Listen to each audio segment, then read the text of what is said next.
Você que vai casar ou já casou, sabe qual regime de bens você tem que escolher ou deveria ter escolhido? Não? Tem problema não. Vou te explicar no vídeo de hoje quais são os regimes de bens existentes e os efeitos de cada um deles. Então, roda a vinheta e bora estudar!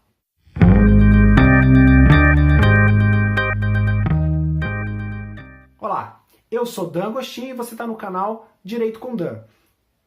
Existem 5 regimes de bens. Você ouviu direito, são 5 regimes de bens. Vocês têm 2 que são regimes de bens legais e 3 que são regimes de bens contratuais. Eu vou explicar cada um deles para você hoje, tá?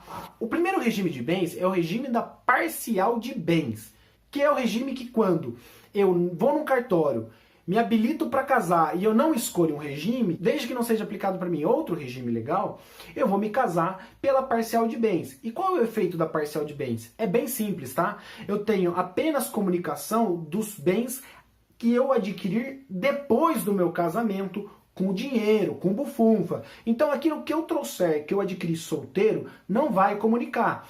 E tudo que eu receber por herança, doação, também não vai comunicar. É só o que eu adquiri com dinheiro, beleza? O outro regime legal é o regime da separação por obrigatoriedade, tá? E nesse regime, 3 pessoas vão ser obrigadas a casar-se por ele.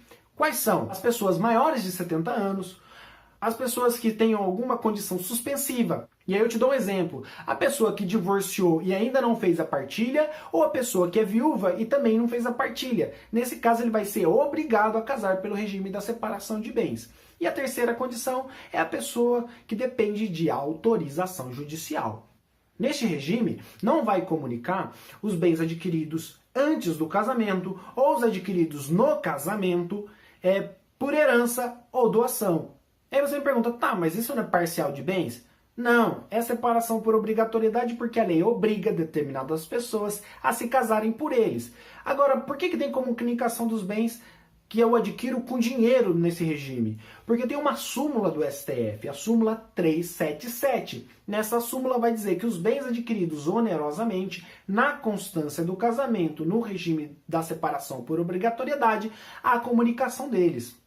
Agora, os outros 3 regimes, que são regimes contratuais ou pactuais, que eu tenho obrigatoriamente a necessidade que antes de eu me casar, antes de eu ir ao cartório de registro civil, requerer a habilitação para o casamento, eu tenho que lavrar uma escritura de pacto antinupcial. Sim, você tem que ir num outro cartório, lavrar uma escritura pública de pacto antinupcial. Lá eu vou escolher esses outros 3 regimes, e são eles: separação total de bens, ou seja, não comunica nada, nem aquilo que eu tenho antes, nem o que eu tenho durante, seja com aquisição de dinheiro, seja herança, doação. Olha que beleza! O segundo, comunhão de bens ou comunhão universal de bens. Nesse regime, vai comunicar tudo. É isso mesmo, vai comunicar tudo, tá? Comunica o que eu tinha antes e o que eu adquiri durante, seja por herança, testamento ou doação. Então, se meu pai quer me dar um bem por doação, nesse caso, eu vou ter que compartilhar ele com meu cônjuge.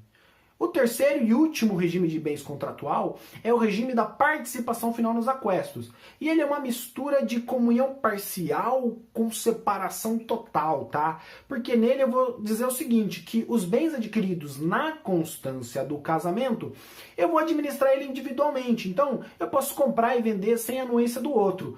Mas quando houver a dissolução do casamento, eu vou pegar o patrimônio existente naquele momento, que foi adquirido na constância do casamento, e eu vou partilhar entre os cônjuges. Aí você me pergunta, cara, eu já casei, eu posso alterar o meu regime de bens? Eu vou dizer para você sim, você pode alterar seu regime de bens. E como que eu faço isso? É simples, eu vou contratar um advogado e vou requerer judicialmente a alteração do meu regime de bens, tá? E a pergunta que você pode fazer é, tá bom, e se eu escolher um dos regimes contratuais, eu vou precisar fazer escritura também? Não, você não vai precisar fazer escritura. Agora, e eu que sou amaziado, juntado, tenho união estável, eu posso escolher regime de bens? Sim, você pode escolher regime de bens. E quando? quando eu faço a minha escritura de união estável ou quando eu requeiro ao juiz a decretação da minha união estável. Tem alguma dúvida?